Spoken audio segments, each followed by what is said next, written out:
We are getting some new details about the hacking of Home Depot. According to two security researchers, the company was hacked using a software program that plunders store registers while disguising itself as antivirus software. This is a vastly different type of software than what was actually used to hack into Target. So I think the reality is like you got to be like one step ahead.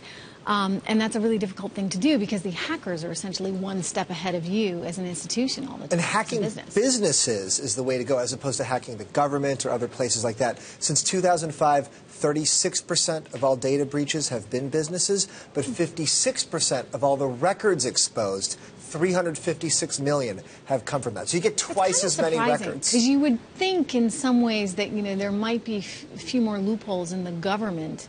Because there's less so many more incentive, customers. Right? You get so many more data records exposed if you get a Home Depot or a Target. Yeah, and then you hit the American consumer. Right, exactly. First of all, I'm a little thankful I went to Lowe's the last couple of weekends when I needed to buy some grass seed for my burned-out yard. But I think the other, I don't know, I'm wondering if other people have had the same situation where I'm now getting calls from my credit card company every time I leave the state. So if you live, like a lot of us do here on the East Coast, and you go from New York to New Jersey to Connecticut very easily, you'll get a call when all you've done is gone a few miles. So obviously the credit card companies are also amping up their security concerns. Either they're worried about hacks or they're just paying even closer attention to this issue of credit card fraud. I mean, I've noticed that a lot in the last several months as well. American Express called me because they saw too many McDonald's charges on my account. And I was like, nope, no, that's me. That's me. Anyway, I'm impressed that they thought it wouldn't be me, right?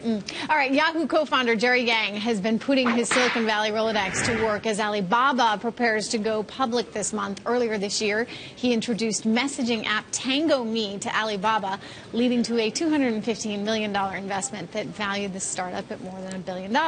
Yang sat on the Alibaba board for 6 years before he stepped down in 2012. He's going to rejoin its board after the IPO. Yang declined to comment for this story.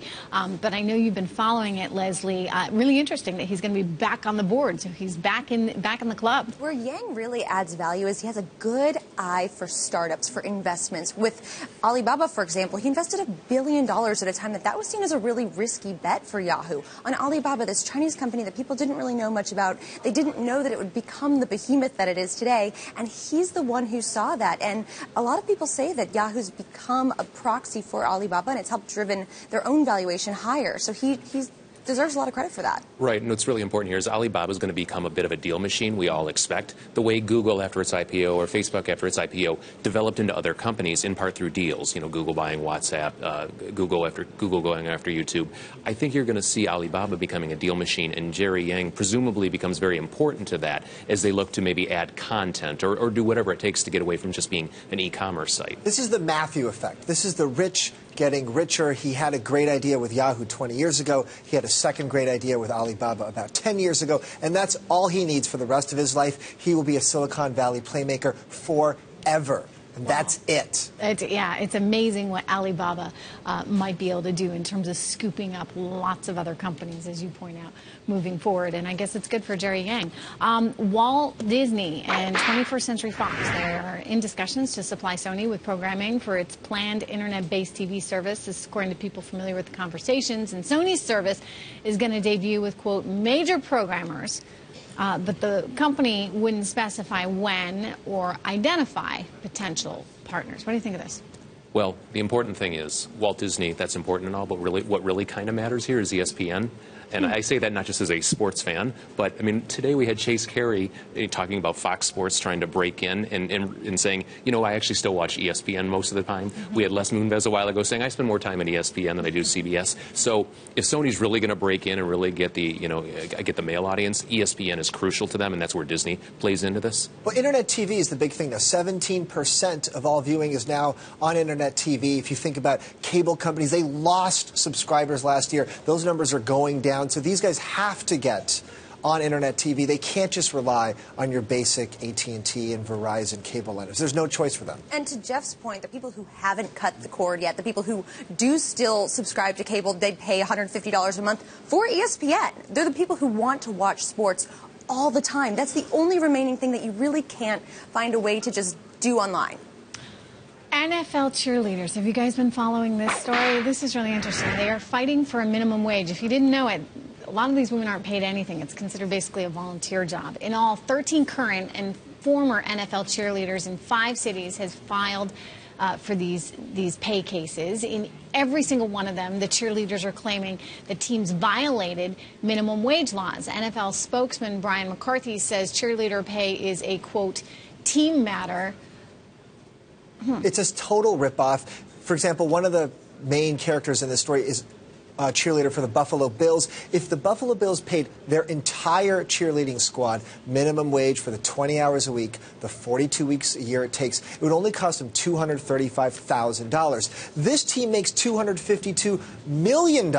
You could pay all the cheerleaders in the league $8 million. That's less than one player's salary. Wait, I mean, why are they cheering for no money to begin with? If you think about their 18-year-olds that say they want to be dancers, they want to get into this industry, it's a big name team for them to be a part of. So they signed a document not knowing what they're getting involved with, and then they're in there. It's terrible. Hey, here's what I want to say is, please, NFL, just stop. I know.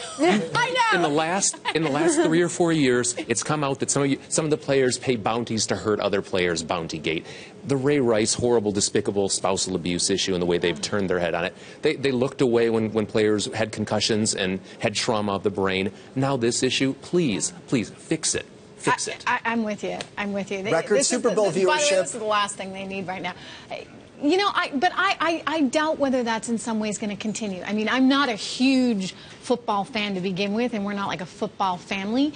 But how do I sit down with my daughters and watch a football game knowing that this league doesn't value women the way they should? I mean, I think, you know, a lot lot of people that, you know, they're 50 not years behind the rest of America. Yeah. They are. It does feel 50 years or more. They've looked the other way on spousal abuse, but God forbid one of their players smoked pot. That son I have a problem with, and that's going to get you suspended for a year. I mean, it really turns your stomach. It's crazy. Yeah, it does.